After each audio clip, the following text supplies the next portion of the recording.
우리 받으실 말씀은 이사야서입니다. 이제 드디어 이사야서에 들어왔어요. 사랑, 아가스를 통해서 깊은 사랑을 많이 체험하셨죠.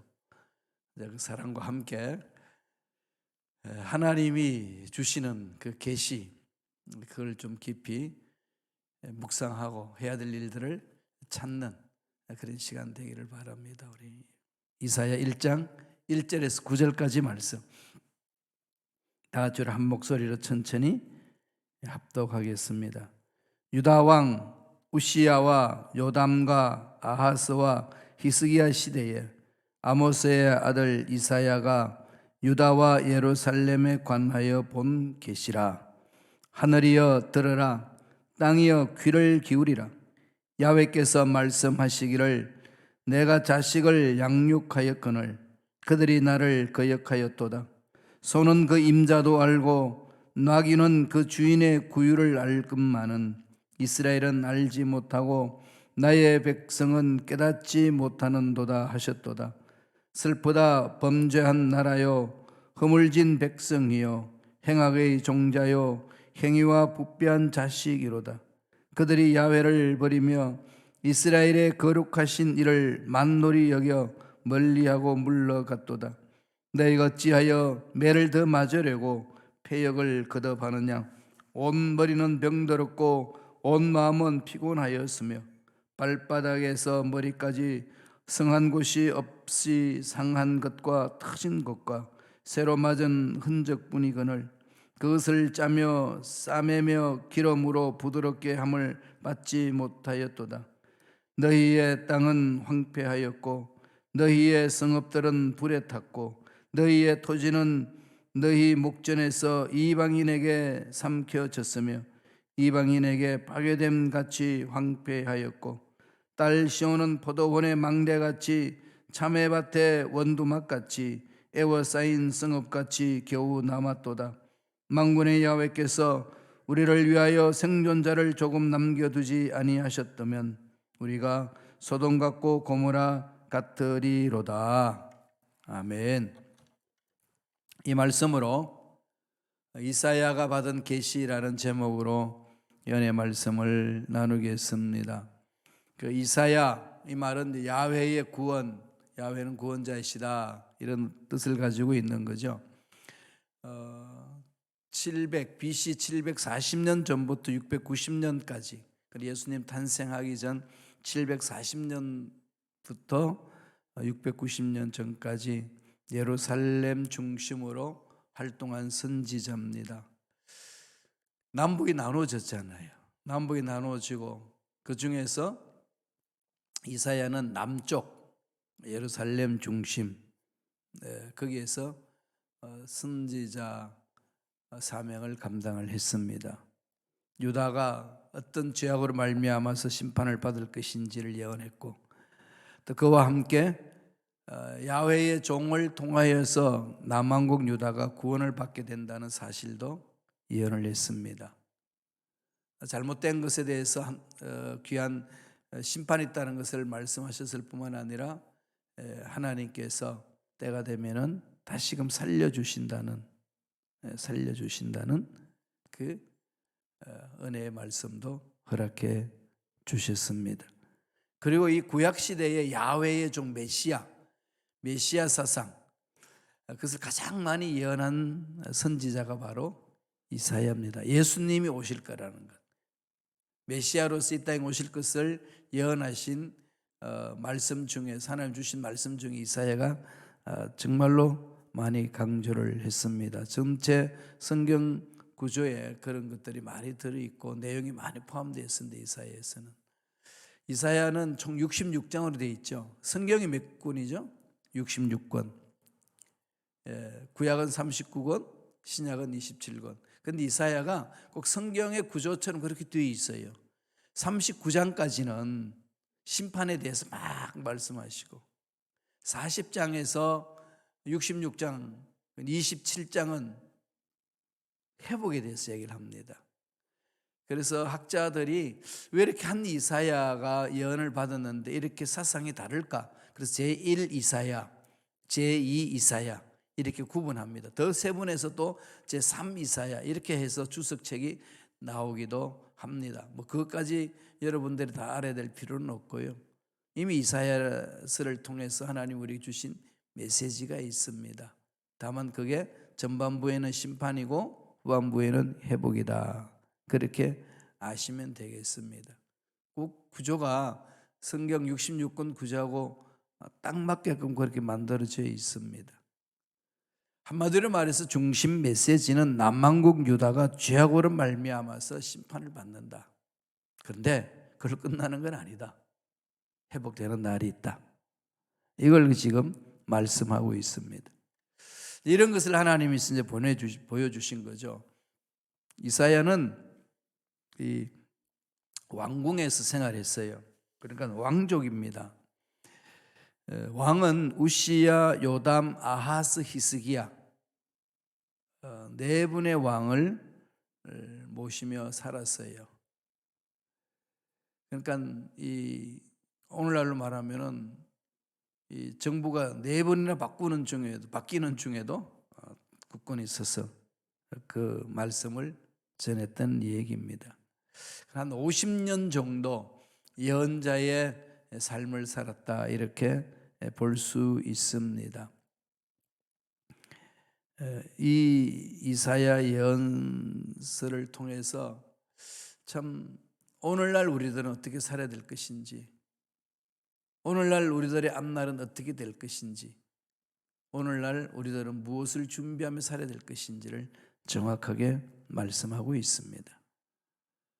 이사야가 본 계시 이렇게 출발하잖아요. 무엇을 봤을까요? 그런데 예언자들이라는 것은 앞으로 될 일을 점치는 사람이 아니고, 예언자는 나비 그러잖아요. 히브리 말로. 그 말은 하나님이 주신 말씀을 받아서 선포하는 자라고 이야기합니다. 그게 예언자예요. 그러니까 하나님의 말씀을 받아서 선포하는 것. 그러니까 우리는 이 예언이라는 말을 쓰다가 보니까 자꾸 미래일을 예측하는, 점치는 사람처럼 그렇게 생각하기가 좀 쉽습니다. 하나님이 주신 말씀이 있어야 주신 말씀을 선포하는 거잖아요. 그 말씀 안에는 과거에 일어났던 일들, 현재에 지금 일어나고 있는 일들, 미래에 일어날 일들 다 포함되어 있습니다. 과거, 현재, 미래 것만 이야기하는 것이 아니라 과거 일도, 현재 일도, 미래 일도 다 포함해서 거기서 하나님이 말씀을 선포하시는 그 내용이 담겨 있습니다. 그러면 오늘 이사야가 본 계시는 뭘까요? 첫째로 하나님의 책망이 담겨 있습니다. 하나님이 책망하시는 거예요. 왜 하나님을 책망하실까요? 하나님의 마음을 모른다는 거잖아요. 하나님의 마음을 알지 못하니까 책망할 수밖에 없는 거죠. 그래서 고통을 받습니다. 여러 가지로 어렵고 힘든 상황 속에서 힘들게 어렵게 사는 이유, 바로 하나님을 떠난 것이다. 그걸 이야기를 합니다. 그래서 문제가 심각해지는 그 어려움들이 있는 거죠, 이들 속에. 그래서 하나님이 이사야를 통해서 말씀을 선포합니다. 먼저 우리 말씀을 한번 살펴볼까요? 어떤 말씀이 어떻게 우리들을 전해주는지 우리들에게. 이사야 1장 2절 3절을 한번 보겠습니다. 다 같이 읽겠습니다. 하늘이여 들으라, 땅이여 귀를 기울이라. 야훼께서 말씀하시기를 내가 자식을 양육하였거늘 그들이 나를 거역하였도다. 소는 그 임자를 알고 나귀는 그 주인의 구유를 알거마는 이스라엘은 알지 못하고 나의 백성은 깨닫지 못하는도다 하셨도다. 이 참 말씀을 가만히 한번 묵상해 보세요. 자막 지우지 말고 그대로 두세요. 여기 보면은 땅이여 귀를 기울이라, 야훼께서 말씀하시는데 내가 자식을 양육했는데 그들이 나를 거역한다는 거죠. 여러분 제일 마음 아픈 게 그거 아니겠어요? 정말로 그냥 목숨까지 내놓으면서 그들을 자식을 양육했는데 그 자식이 몰라요. 모른다고 그럽니다. 그럴 때 제일 그냥 가슴 무너지는 게 부모의 마음 아니겠습니까? 하나님이 지금 그러고 있습니다. 도대체 너희들 뭐냐는 거죠. 하나님이 주신 그 말씀이 온전하게 그들 심령에 박히지 않고 떠나 있습니다. 이렇게 되니까 너무 이 아버지 마음에 탄식이 있는 거죠. 다시 보면은 1장 1절에서 2절 3절을 보면은 뭘 이야기를 하죠? 임자는 소는 그 임자를 알고 나귀는 주인의 구유를 알고 짐승도 자기에게 먹이 주는 사람이 누군지 자기의 구유가 어디 있는지 아는데 이스라엘은 내가 택했고 내가 길렀고 내가 그들의 갈 길을 열어주는데 모른다는 겁니다. 이스라엘은 알지 못하고 나의 백성은 깨닫지 못하도다. 이 말씀 하나만 가지고 저와 여러분 삶을 한번 돌아보면 어떠신가요? 혹시 하나님이 나를 바라보시고 내 삶을 바라보시고 너는 왜 그렇게 나를 모르냐 이런 말씀을 하고 계시지 않으신지요? 우리 말씀을 통해서 좀 자신들을 돌아봤으면 정말로 좋겠습니다. 하나님을 알려면 어떻게 해야 되죠? 늘 제가 강조해드렸습니다마는 언제나 말씀 위에 서는 거죠. 언제나 말씀 위에 서서 말씀이 나에게 뭐라고 말하는지 그걸 기울이면 하나님의 마음을 알 수 있거든요. 그럼 하나님을 알아가는 거잖아요. 하나님을 깊이 있게 알아가면서 하나님의 능력을 체험하고 우리 인생의 문제도 풀어나가는 거죠. 하나님이 역사하시는 것은 그렇게 일을 이루어 주시는 겁니다. 하나님이 역사하시는 그 손길이 그렇게 우리를 붙들고 계시는데 그것을 모르고 나아간다면 정말 어리석은 우리의 삶 아니겠습니까? 하나님 지금 탄식하는 거예요. 야, 이 짐승도 주인을 알고 따르고 그리고 그 주는 먹이를 먹고 그렇게 자라는데 어떻게 나를 모르냐? 정말로 고통스러운 그 말씀을 우리에게 던져주고 있습니다. 이스라엘 백성들에게 먼저 책망을 하시는 거죠. 그러면 안 된다는 겁니다. 왜 그렇게 하나님을 모르고 생활했을까요? 그것은 하나님을 알 수 있는 예배 공동체에서 예배를 드리지 아니하고 형식적으로 그냥 마당만 밟고 다녔다. 그렇게 이야기하는 거예요. 형식적이라는 겁니다. 이사야 1장 12절 한번 보실래요? 1장 12절 다 같이 읽겠습니다. 너희가 내 앞에 보이려 오니 이것을 누가 너희에게 요구하였느냐? 내 마당만 밟을 뿐이니라. 내 마당만 밟을 뿐이라. 그런 거예요. 그러니까 성전 뜰만 밟고 다닐 뿐이지 마음에는 세상 것들로 가득 차 있지 하나님의 말씀이 안 들어있다는 거예요. 이런 이스라엘 백성들을 향하여 탄식하시는 겁니다. 오늘날 저와 여러분들도 예수를 믿어 구원받았고 하나님 자녀가 되었습니다. 그런데 그 마음속에 무엇이 들어있느냐? 이게 정말 중요한 거 아니겠어요? 그냥 예배 지키는 것, 그냥 예배 드리는 것, 그것만 안 된다는 거죠. 마음을 달라는 하나님께. 하나님 원하시는 것은 마음을 하나님께 집중하라는 거죠. 예수님이 이 땅에 오셔서 말씀 전하실 때 바리새인, 사두개인, 서기관들, 율법사들 주님한테 다 혼났어요. 그런데 그 사람들을 여러분 연구해 보면은 예배를 안 드린 거 아니에요. 예배 잘 드리고요. 헌금 안 한 거 아닙니다. 헌금 잘하고요. 11조 헌금을 막 철저히 합니다. 기도 안 한 것, 기도 다 했어요.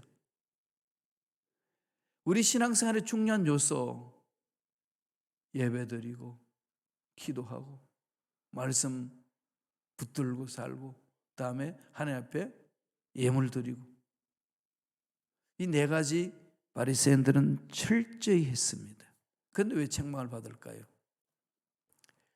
겉은 정말로 하나님 잘 섬기는 사람처럼 보이지만은 속은 아니라는 거예요. 속은 아니라는 겁니다. 그러다가 보니까 그 마음속에 하나님의 마음이 없고 정말로 하나님이 원하시는 그 말씀이 담겨져 있지 않고 형식적이 되어 있다. 하나님의 사랑을 잃어버렸다. 그럼 형식적인 예배가 되는 거죠. 몸은 예배 장소에 와 있지만은 마음은 엉뚱한 데 있습니다. 신명기 30장 9절에 보면은 뭐라고 말했나 하면은 내가 내 하나님 야훼 말씀을 순종하여 이 율법책에 기록된 그 명령과 규례를 지키고 내 마음을 다하며 성품을 다하여 내 야훼 내 하나님께 돌아오라. 마음으로. 그죠? 돌아오라는 게 이스라엘 백성들이 형식적으로 하나님 떠난 적은 없잖아요. 예루살렘 성전에 모이고 제사 드리고, 그런데 하나님 돌아오라고 그럽니다. 마음이 떠나 있다는 거죠. 신앙은 마음속에 하나님의 말씀을 깊이 담아놓고 또 하나님을 바라보고 그렇게 해서 마음을 지키지는 거 아니겠습니까? 무릇 지킬 만한 것보다 더욱 내 마음을 지키라. 생명의 근원이 예수남이라. 마음을 어떻게 지킵니까? 마음 지키기가 쉬운가요? 쉽지 않잖아요. 그런데 그 마음을 어떻게 지켜야 될까요? 말씀, 성령의 기름 부으심. 그래서 우리는 말씀을 붙들고 성령의 인도함을 따라서 예배드리고 기도하는 겁니다. 1장 13절 보실까요? 다 같이 읽겠습니다. 헛된 재물을 다시 가져오지 말라. 분향은 내가 가정이 여기는 바요. 월삭과 안식일과 대회로 모이는 것도 그러하니 성회와 아울러 악을 행하는 것을 내가 견디지 못하겠노라. 이게 정말 가슴 칠 아니겠어요? 예배드리고 재물 가져오는데 다 싫다는 겁니다. 너희들은 모여서 예배드리는 것도 싫다는 거예요.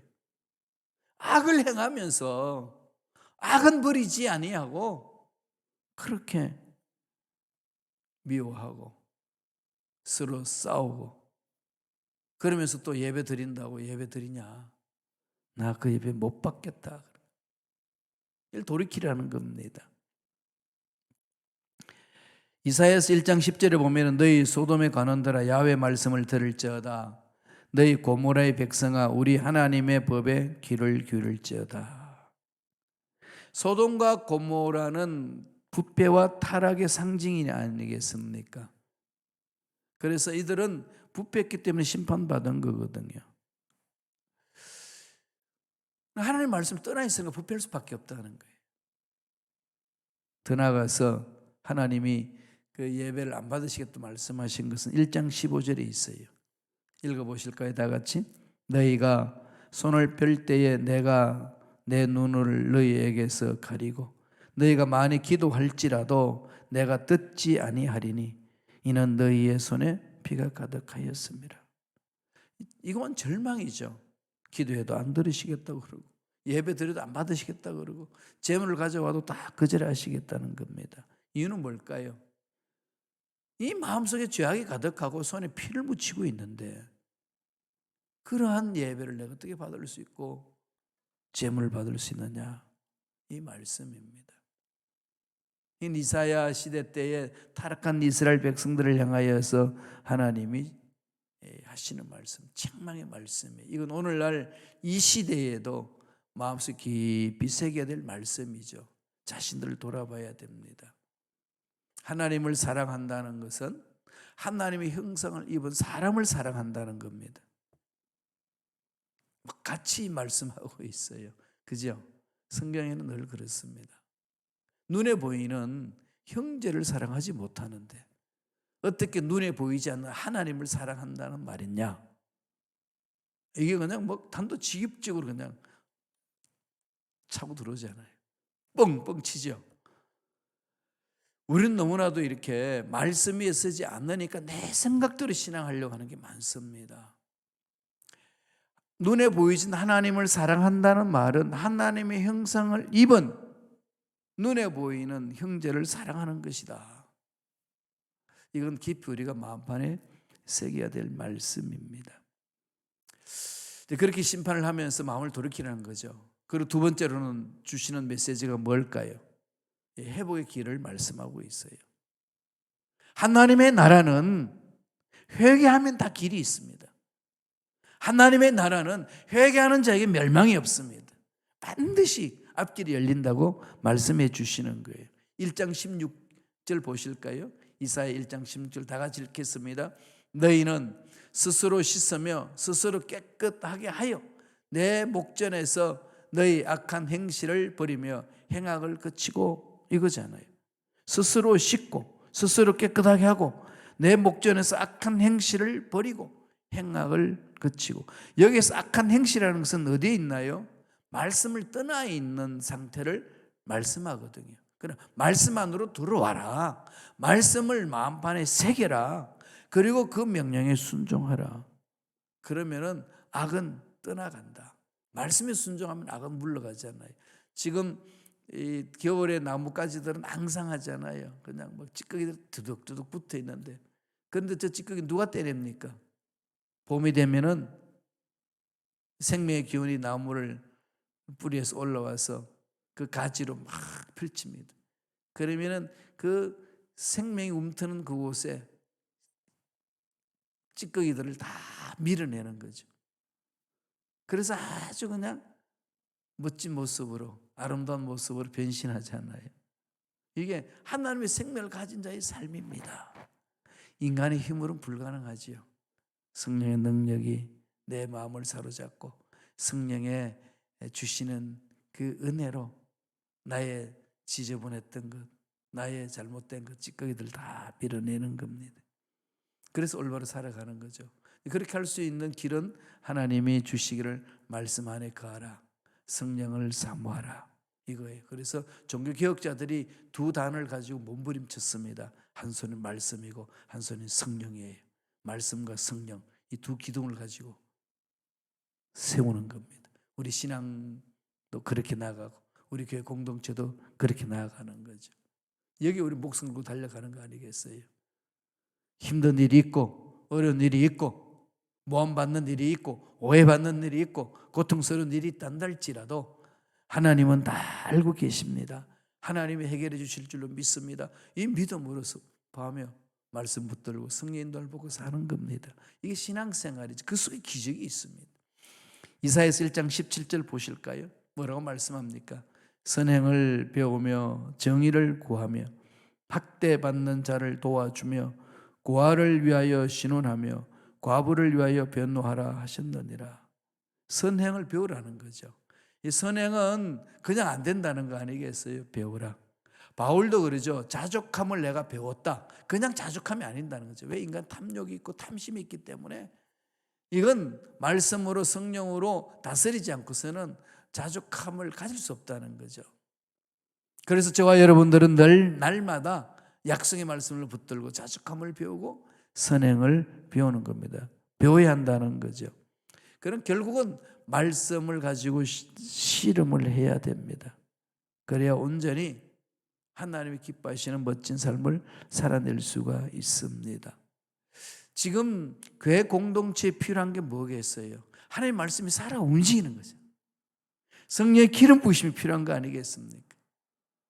그래야 우리의 찌꺼기들을 밀어낼 수가 있고 교회 공동체에 거짓된 영을 밀어낼 수가 있고 하나님 기뻐하시는 공동체로 만들어갈 수 있고 우리 신앙생활도 그렇게 감당해 나갈 수가 있습니다. 회복할 수 있는 길을 돌이키라는 거죠. 그러면서 주님 하나님 이런 말씀 우리에게 주셨어요. 이사야서 1장 18절 말씀 다 같이 읽어볼까요? 야훼께서 말씀하시되 오라 우리가 서로 변론하자. 너희의 죄가 주홍 같을지라도 눈과 같이 희어질 것이요 진홍같이 붉을지라도 양털같이 희게 되리라. 오라. 이게 여기 하나님의 참 따뜻한 마음이 있잖아요. 죄를 지어서 미혹받아서 나가 떨어져 있느냐, 실망 속에 절망 속에 빠져 있느냐, 어찌할 바를 몰라서 괴로워하고 있느냐, 오라.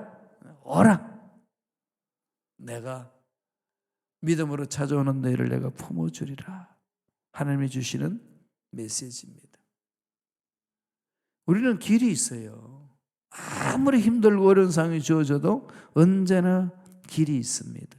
교회 공동체를 그렇게 세워주잖아요. 여러분 순복음식하고 교회를 보면 그런 마음 들지 않으신가요?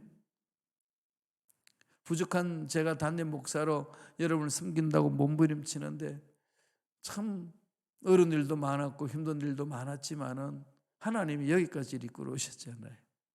그리고 앞으로도 그렇게 이끌어 가시는 거죠. 누구 힘으로 갑니까? 담임 목사 힘 아니잖아요. 성령의 힘. 너무나 연약하고 어리석기 때문에 담임 목사가 이렇다 저렇다 내세울 하나도 없잖아요. 온전히 저와 여러분들이 붙들어야 될 것은 약속의 말씀이고 성령의 기름 부으심입니다. 말씀에 순종하며 나아가면은 순종하고 나아가는 일에는 하나님 예배하신 복을 넘치도록 반드시 채워주실 줄로 믿습니다. 이사야서 1장 19절 보실까요? 다 같이 한 목소리 읽습니다. 너희가 즐겨 순종하면 왕의 땅의 아름다운 소산을 먹을 것이요. 즐겨 순종하면 하나님의 말씀은 생명입니다. 하나님의 말씀은 진리입니다. 하나님의 말씀을 통해 내가 자유함을 얻습니다. 하나님의 말씀을 통하여 내 삶이 열릴 줄로 믿습니다. 그 말씀을 막 즐기는 거죠. 사모하시면서 그렇게 하라는 거예요. 순종하면 땅의 아름다운 소산을 먹을 것이요. 그럽니다. 이사야가 받은 계시는 두 가지. 먼저 잘못된 것에 책망이 있고, 그래서 그걸 돌이키려면은 예배 속에 잠기라는 거죠. 회복할 수 있다는 겁니다. 그리고 철저히 잘못된 것들을 말씀을 통해서 자신을 돌아보면서 하나님이 기뻐하시는 일을 감당하면서 나아가겠다고 결심하면 하나님은 필요한 모든 것 채워주고 앞날을 열어주시고 복되게 해주시겠다고 약속하고 계십니다. 그 약속 저와 여러분 마음판에 새기셔서 이 힘들고 어려운 세상 속에서도 정말로 힘있고 멋지게 살아내시는 귀한 일꾼들 되시기를 간절히 축원합니다. 기도하겠습니다. 하나님 감사와 찬양을 드립니다. 오늘도 우리에게 귀한 생명을 허락하여 주셔서 약속의 말씀을 마음판에 새기게 해주시니 감사합니다. 이사야를 통하여서 이스라엘 백성들을 책망하고 잘못된 길을 보여주시고 돌이키게 하신 그 약속의 말씀 다시금 우리 마음판에 새깁니다. 우리들도 잘못된 길을 다 끊어버리고 되돌아서서 아버지의 약속하신 말씀을 가슴판에 새기고 순종함으로 나아갈 때에 예배하신 놀란 복으로 충만하게 채워주시고 주신 복으로 행복을 누리고 또 주위 사람들에게 나눠주며 하나님 나라 확장하는 데 쓰임받는 주님의 귀한 일꾼들에게 역사하여 주시옵소서. 은혜에 감사하여 예물드립니다. 예물드린 손길 기억하여 주시고 30배, 60배, 100배, 1000배, 만배 복을 받아 누리는 은혜가 있게 하여 주옵소서. 감사와 찬양을 드렸고 예수님 이름으로 축복하며 기도드리옵나이다. 아멘.